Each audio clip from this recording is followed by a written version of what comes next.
Berbahagialah orang yang berduka cita, karena mereka akan dihibur. Demikianlah pembacaan Alkitab. Hendaklah firman Tuhan dengan segala kekayaannya diam di dalam hatimu, dan ucaplah syukur kepada Allah.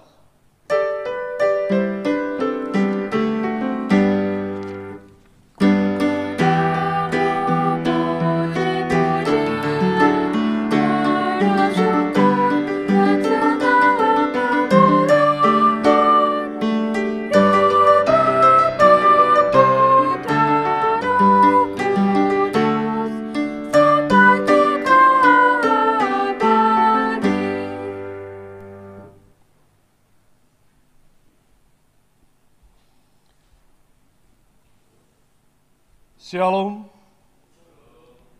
Bapak Ibu Saudara yang terkasih dalam Kristus Yesus. Saya rasa Bapak Saudara tahu atau paling tidak pernah mendengar nama Mahatma Gandhi, seorang tokoh di India yang juga meraih Nobel Perdamaian. Beliau berkarya sesudah Perang Dunia Kedua.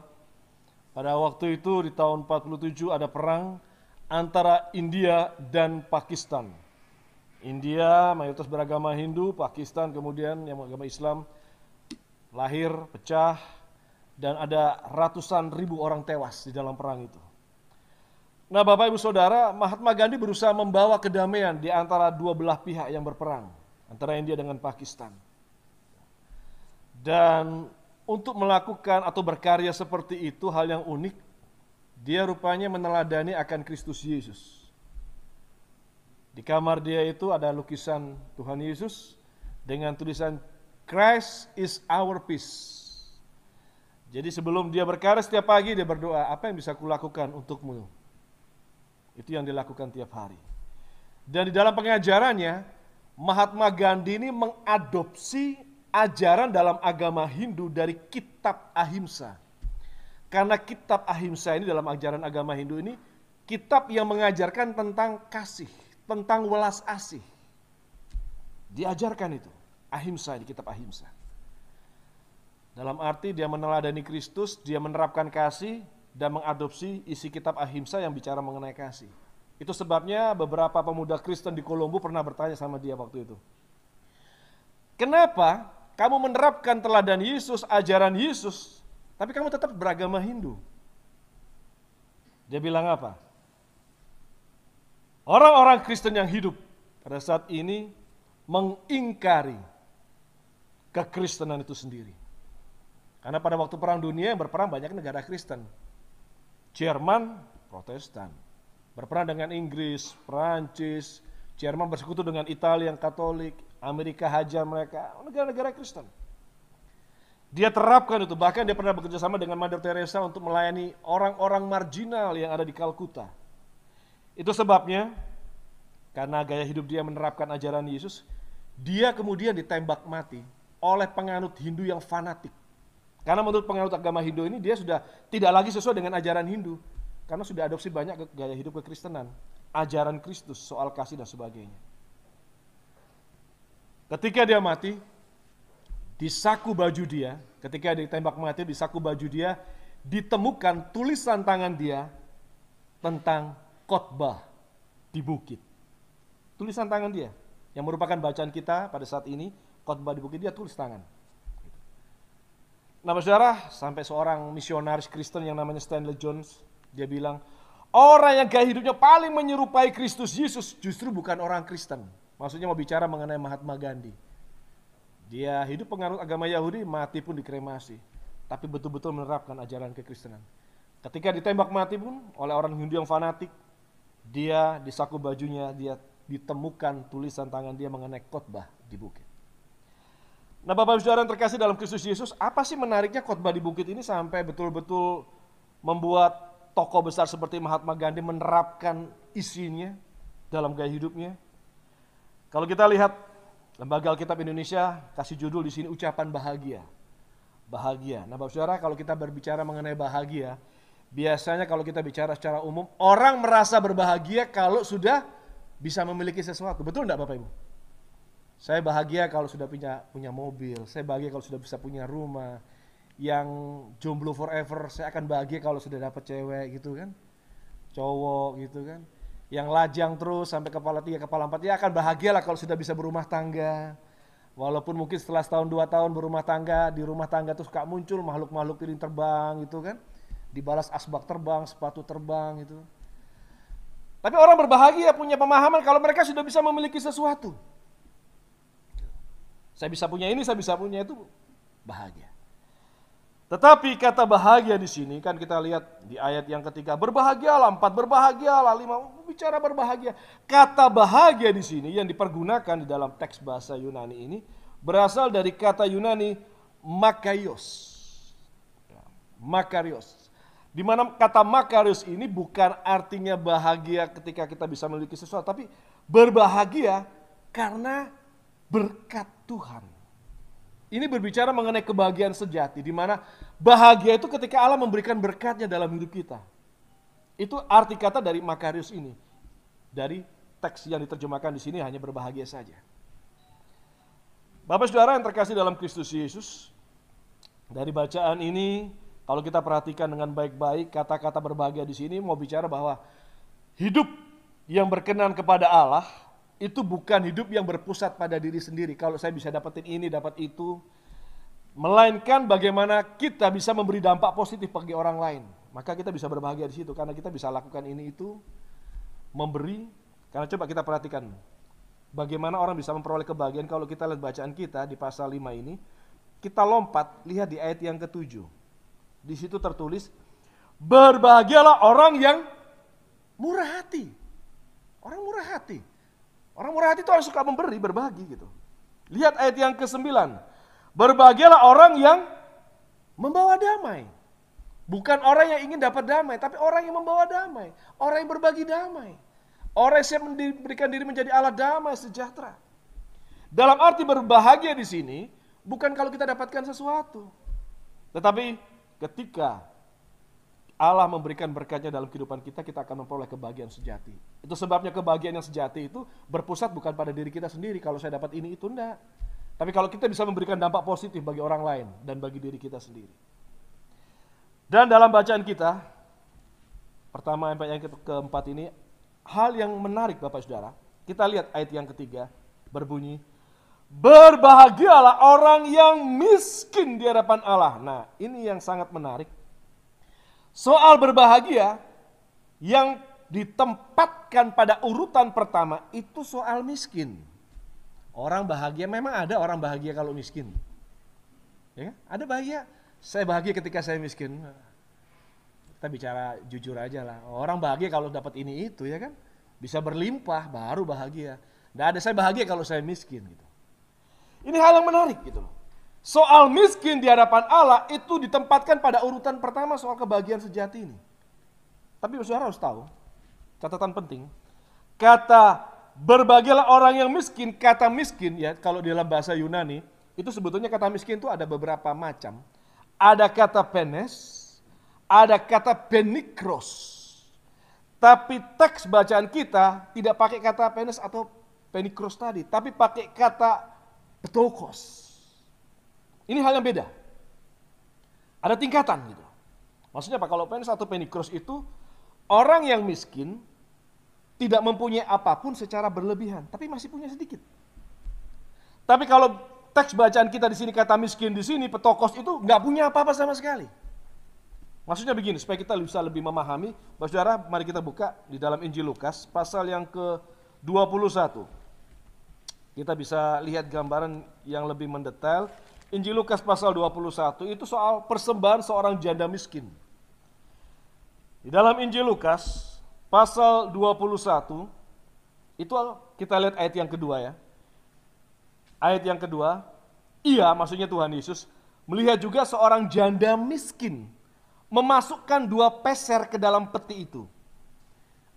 Janda miskin masukin 2 peser, 2 keping uang. Kata miskin di sini pakai kata penikros. Bukan pakai kata petokos. Kenapa penikros? Karena dia masih punya 2 keping. Masih punya 2 keping. Dia masukkan itu. Dia pasti punya 2 keping. Makanya dikatakan orang miskin itu yang penikros ini masukkan 2 keping. Dia masih punya sesuatu. 2 keping. Ayat yang ketiganya berbunyi, lalu ia berkata, aku berkata kepadamu, sesungguhnya janda miskin ini memberi lebih banyak daripada semua orang. Kata berikutnya di ayat yang ketiga, janda miskin ini, kata miskin itu bukan lagi pennikros. Tapi teks aslinya bicara petokos. Jadi ayat 2 bicara pennikros karena dia masih punya 2 keping, 2 peser. Tapi ayat yang ketiga di situ sudah pakai kata miskinnya petokos. Kenapa? Karena sudah nggak punya apa-apa lagi. Tidak punya sesuatu sama sekali. Nah, kalau kita mau lihat gambaran, gimana sih gambaran petokos secara lebih mendetail, coba kita lihat saudara di Injil Lukas lagi, kita lihat pasal yang ke-16. Injil Lukas pasal yang ke-16, supaya kita lebih mengerti, memahami secara lebih mendetail apa yang dimaksud dengan petokos ini. Injil Lukas pasal 16, itu ayat 19 sampai 31 itu ada perikop yang diberi judul orang kaya dan Lazarus yang miskin. Miskin di sini kita lihat kata miskin ini. Di ayat yang ke-20, 21 hingga 22, 20, dan ada seorang pengemis bernama Lazarus, badannya penuh dengan borok, berbaring dekat pintu rumah orang kaya itu. Dan ia ingin menghilangkan laparnya dengan apa yang jatuh dari meja orang kaya itu. Malahan anjing-anjing datang dan menjilati boroknya. Kemudian matilah orang miskin itu. Miskin ini pakai kata petokos. Dalam arti, kalau kita kembali bicara mengenai teks bacaan kita di dalam Injil Matius pasal 5, petokos di sini miskin yang betul-betul nggak punya apa-apa, tidak berdaya. Hanya bisa bertahan hidup kalau orang kaya itu kasih sisa bekas makan untuk dia. Betul-betul yang tidak punya apa-apa, tidak bisa, tidak dapat bertindak dari dirinya sendiri. Dia sangat-sangat melarat, tidak punya apa-apa. Dan hanya bisa hidup ketika orang lain membantu dia, menolong dia. Bapak saudara yang terkasih dalam Kristus Yesus, kalau kita kembali lihat bacaan kita, ayat yang ketiga ini, berbahagialah orang yang miskin. Kalau miskin petokos seperti itu, siapa di sini yang bisa bahagia seperti itu? Tidak punya apa-apa dan bahkan bergantung pada orang lain. Tapi statement ini miskin di hadapan Allah bukan bicara soal miskin jasmani seperti itu. Ini bicara soal miskin rohani. Miskin rohani seperti apa? Miskin rohani, miskin tidak punya apa-apa dan merasa tidak bisa berbuat apa-apa di hadapan Allah. Dia tidak punya apa-apa. Dia tidak sanggup melakukan apapun untuk dirinya, untuk keselamatan dan sebagainya. Di sini, di dalam statement ini, berbahagialah orang yang miskin di hadapan Allah, merupakan satu statement yang menyampaikan pemahaman bahwa Allah yang punya segalanya. Dan kita mengakui bahwa kita di hadapan Allah bukan apa-apa. Tuhan yang punya segalanya, saya bukan siapa-siapa. Ini penting buat kita. Itu berarti statement itu mau mengatakan bahwa saya tidak punya apa-apa, saya tidak layak di hadapan Tuhan, dan saya mau bergantung penuh kepada Tuhan. Kata miskin di hadapan Tuhan, seperti itu maksudnya. Orang yang miskin di hadapan Allah adalah orang yang betul-betul tidak punya apa-apa, tidak punya segalanya, mengakui tidak layak di hadapan Tuhan, dan mau bergantung penuh kepada Tuhan. Seperti cerita Lazarus tadi, bergantung penuh pada orang kaya tadi, untuk kasih dia makan. Nah Bapak Ibu Saudara yang terkasih dalam Kristus Yesus, ini catatan penting buat kita. Teks yang berbunyi, berbahagialah orang yang miskin di hadapan Allah karena merekalah yang empunya kerajaan sorga. Mau bicara sama kita. Mereka yang empunya kerajaan sorga, yaitu mereka yang berkenan kepada Allah, adalah mereka yang betul-betul mengakui bahwa dia tidak layak di hadapan Allah. Sehingga dia betul-betul sangat bergantung sepenuhnya kepada anugerah Allah. Gue bukan siapa-siapa. Gue bukan siapa-siapa. Orang yang betul-betul miskin secara rohani. Nah catatan yang penting buat kita dalam kehidupan kita saudara, masalah dalam kehidupan ini banyak orang yang sombong rohani. Saya tidak tahu dengan keluarga besar Jemaat Nazaret, tapi mungkin Bapak saudara yang lain yang menyaksikan secara virtual, coba kita introspeksi dulu, jangan-jangan kita jatuh dalam kesombongan rohani. Seperti apa kesombongan rohani? Baik, kita akan kasih contoh. Kita kembali buka Injil Lukas pasal yang ke-18. Injil Lukas pasal yang ke-18. Gambaran orang yang miskin rohani dengan orang yang sombong secara rohani. Saudara buka di dalam Injil Lukas pasal yang ke-18. Kita lihat dari ayat yang ke-9 sampai ayat yang ke-14 itu ada gambaran cerita, Lembaga Alkitab Indonesia kasih judul, perumpamaan tentang orang Farisi dengan pemungut cukai. Ini orang Farisi. Orang Farisi ini datang dengan pemungut cukai. Kita lihat ayat yang ke-10. Ada dua orang pergi ke bait Allah untuk berdoa, yang seorang adalah orang Farisi dan yang lain pemungut cukai. Seperti apa kesombongan rohani?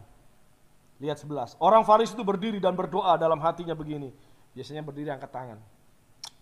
Ya Allah, aku mengucap syukur kepadamu karena aku tidak sama seperti semua orang lain. Bukan perampok, bukan orang lalim, bukan pesina, dan bukan juga seperti pemungut cukai ini. Dia kasih tunjuk itu orang pemungut cukai. Aku berpuasa 2 kali seminggu. Tradisi puasa Senin Kemis itu bukan tradisi orang Jawa, Bapak Ibu, ya, bukan tradisi agama Islam. Orang Yahudi dari dulu so biasa berpuasa 2 kali seminggu, bicara Senin Kemis itu. Aku memberikan 1/10 dari segala penghasilanku. Dia rasa diri udah paling hebat. Hati-hati. Dalam kehidupan penata layanan jangan-jangan kita jatuh seperti orang ini yang sombong rohani. Saya sering dalam pelayanan berjumpa bicara dengan rekan-rekan penata layanan presbiter yang, Pak Pendeta, itu dia tuh kemarin tuh selingkuh dan bla bla bla bla. Dia kan sudah pernah bercerai, kenapa dia bisa jadi majelis? Wah, sibuk menghakimi. Yang ini, yang itu dan sebagainya. Merasa diri jauh lebih baik gitu. Tanpa sadar jatuh dalam kesombongan rohani. Itu dulu masa mudanya. Yuk masa muda, Bapak bilang sih itu masa muda. Saya juga masa muda saya nakal. Bukan nakal, kriminal bahkan. Saya pernah rasakan namanya sel. Tapi orang yang sombong rohani dia gak akan peduli. Dia merasa, wah sibuk menghakimi. Rasa diri paling benar, paling suci. Tapi si pemungut cukai yang dituduh tadi, aku gak sama seperti pemungut cukai. Bilang apa? Kita lihat ayat yang ke-13 itu. Tetapi pemungut cukai itu berdiri jauh-jauh. Bahkan ia tidak berani menengadah ke langit. Melainkan ia memukul diri dan berkata, Ya Allah, kasihanilah aku orang berdosa ini. Ini gambaran. Petokos ini, miskin rohani, ada di dalam diri pemungut cukai ini. Ini orang yang miskin rohani. Terjemahan miskin petokos ini. Dia rasa dia bukan siapa-siapa. Dia bukan apa-apa. Kasihani aku. Kalau bukan karena kemurahanmu, aku bukan siapa-siapa. Aku bukan apa-apa. Bapak Ibu Saudara yang terkasih dalam Kristus Yesus, catatan pertama yang perlu kita perhatikan itu. Jangan-jangan kita hidup sebagai orang yang sombong rohani. Yang kedua, seperti saya sampaikan, kata miskin ini ada penikros, ada petokos.